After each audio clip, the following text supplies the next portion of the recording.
Hello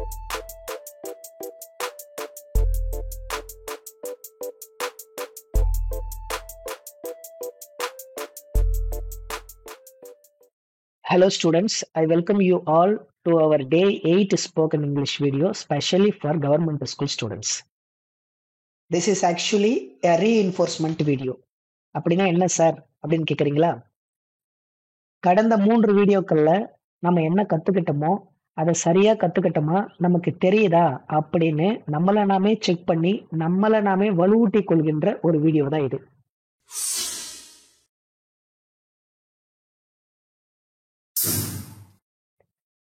அந்த கடந்த 3 வீடியோக்கள்ல எதெல்லாம் பார்த்தோம் அப்படின்னா past tense, past continuous tense, past perfect tense இது மூணுத்தையும் தெளிவா பார்த்தோம். அந்த 3 வீடியோக்கள் முடிகின்ற பொழுது உங்களுக்கு பிராக்டிஸ் செஷன் கொடுத்திருந்தோம். அதை பிராக்டிஸ் பண்ணி இருந்தா இப்ப நான் கேட்கறதுக்கு உங்களுக்கு எளிமையா பதில் சொல்ல முடியும். இப்ப பாருங்க, நான் நேற்று ஆங்கிலம் கற்றுக்கொண்டேன். நான் நேற்று ஆங்கிலம் கற்றுக்கொண்டேன். நான் நேற்று ஆங்கிலம் கற்றுக்கொண்டிருந்தேன். கற்றுக்கொண்டு இருந்தேன். நல்லா கவனிச்சு பார்க்கணும். நான் இந்தி கற்பதற்கு முன்பாக ஆங்கிலம் கற்றுக்கொண்டேன். இந்த தமிழ் வாக்கியங்களுக்கு நீங்க ஆங்கிலத்துல வாக்கியங்கள் சொல்லுங்க பார்க்கலாம். இப்ப முதல் வாக்கியம் என்ன? நான் நேற்று ஆங்கிலம் கற்றுக்கொண்டேன். எப்படி சொல்லலாம்? ஐ லேர்ன்டு இங்கிலீஷ் எஸ்டர்டே. புரியுதா? இது உங்களால நான் சொல்றதுக்கு முன்னாடி சொல்ல முடிஞ்சதா? அப்படி சொல்லியிருந்தா நீங்க கரெக்டா பிராக்டிஸ் பண்ணிருக்கீங்க. கடந்த 3 வீடியோக்களை கரெக்டா கவனிச்சிருக்கீங்கன்னு அர்த்தம். சரி, அடுத்த சென்டென்ஸ் பாருங்க. நான் நேற்று ஆங்கிலம் கற்றுக்கொண்டு இருந்தேன். Past continuous tense. சொல்லுங்க பார்க்கலாம். அதேதான். I was learning English yesterday.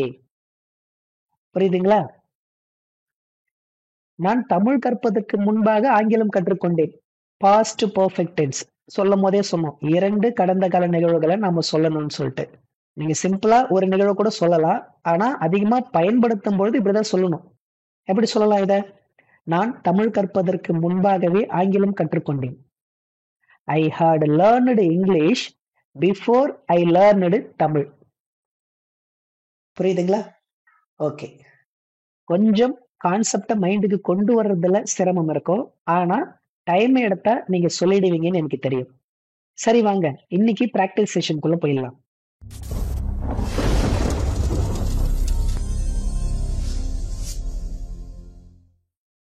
இப்ப ஒவ்வொரு டென்ஸ்ல இருந்தும் ஒரு ஸ்லைடு கொடுக்க போறேன்.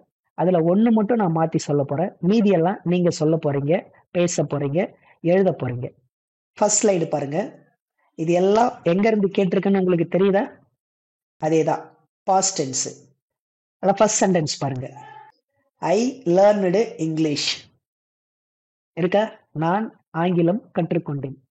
எப்ப கற்றுக்கொண்டீர்கள்? நேற்று அல்லது போன வாரம், last week, last month, last year அல்லது மெனி டேஸ் பிஃபோர் அப்படின்னு நம்ம அந்த கடந்த காலத்தோட டைமை மென்ஷன் பண்ணிக்கலாம் பக்கத்துல வேணும்னா.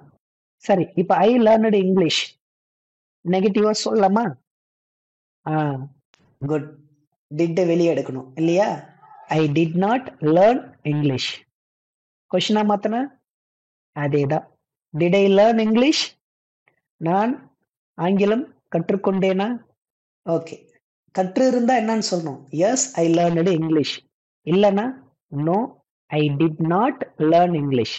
இதெல்லாம் டே 5 வீடியோலயே விளக்கமா சொல்லியிருப்போம். இங்க நம்மள ரீகால் பண்ணி ரீசெக் பண்றோம். புரியுதா?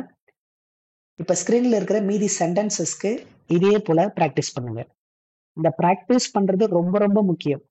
சார் எனக்கு தெரியும் சார், எல்லாம் கத்துக்கிட்டேன் சார், அதனால நான் இப்ப எழுதி பார்க்கல சார், பேசி பார்க்கல சார் அப்படின்னு விட்டுறாதீங்க.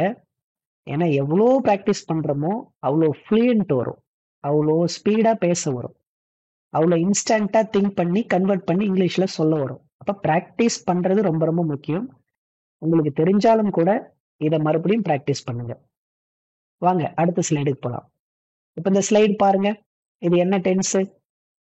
கடந்த காலத்தில் தொடர்ந்து நடைபெற்று கொண்டிருக்கின்ற நிகழ்வுகளை இதுல நம்ம சொல்லலாம் இல்லையா? அதேதான், பாஸ்ட் கண்டினியூஸ் டென்ஸ். இந்த தேர்ட் பர்சன் சிங்குலர் சப்ஜெக்ட்ல ஒன்னு சொல்றேன் பாருங்க.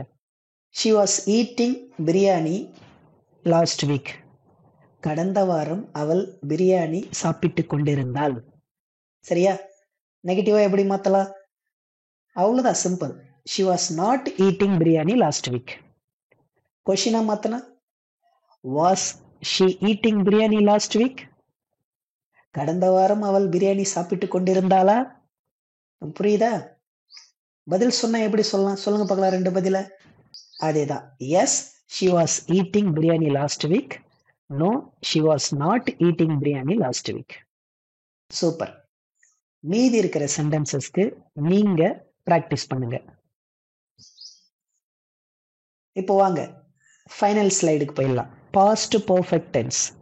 இங்க 2 கடந்த கால நிகழ்வுகளை நம்ம சொல்லலாம் அப்படின்னு சொல்லியிருக்கேன். இப்போ உங்களுக்கு புரிதலுக்காக நேரடி சென்டென்சஸ் மட்டும் கொடுத்துருக்கேன். இப்போ ப்ளூரல்ல ஒரு சென்டென்ஸ் பாருங்க. We had watched a movie. Time mention பண்ணல, அப்படியே கொடுத்துருக்கு பாருங்க. We had watched a movie. ஒரு குறிப்பிட்ட காலத்துக்கு முன்னாடி இல்ல ஒரு குறிப்பிட்ட நிகழ்வு நடப்பதற்கு முன்னாடி ஒரு படத்தை பார்த்தோம் அப்படின்னு சொல்றோம்னு வச்சுங்க. We had watched a movie. எப்படி நெகட்டிவா மாத்தலாம்? அதேதான். We had not watched a movie. கொஸ்டினா மாத்தனா had we watched a movie? நாங்க ஒரு படம் பார்த்திருந்தோமா அந்த குறிப்பிட்ட நிகழ்வுக்கு முன்னாடி அப்படின்னு அர்த்தம். பதில் சொன்னா S, we had watched a movie. பதில் இல்ல நாங்க பார்க்கல அப்படின்னா no, we had not watched a movie. புரியுதா? இப்ப மீதி இருக்கிற சென்டென்சஸ்க்கு நீங்க கண்டிப்பா பிராக்டிஸ் பண்ணணும்.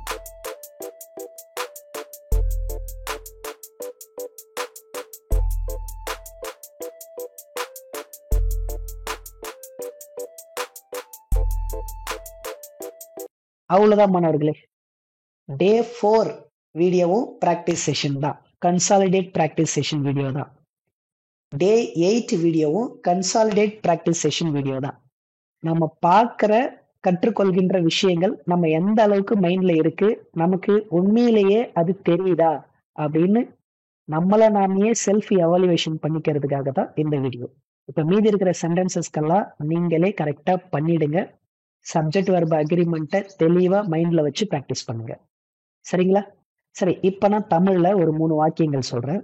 அதுக்கு ஆங்கிலத்துல என்ன வரும் அப்படின்னு நீங்க கீழே கமெண்ட் பண்ணுங்க. நான் நேற்று கபடி விளையாடினேன். கவனிச்சுக்கீங்க. நான் நேற்று கபடி விளையாடினேன். நான் கடந்த வாரம் கபடி விளையாடி கொண்டிருந்தேன். நான் கிரிக்கெட் விளையாடுவதற்கு முன்பாகவே கபடி விளையாடினேன்.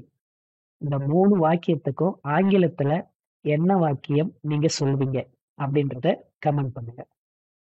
ஓகே மாணவர்களே, இந்த வீடியோ பயனுள்ள வகையில் இருக்கும் என்று நம்புகிறேன். மீண்டும் இது போல பயனுள்ள மற்றொரு வீடியோவில் உங்கள் அனைவரையும் சந்திக்கிறேன். அதுவரை நான் உங்கள் Ramji. Take care. Bye by.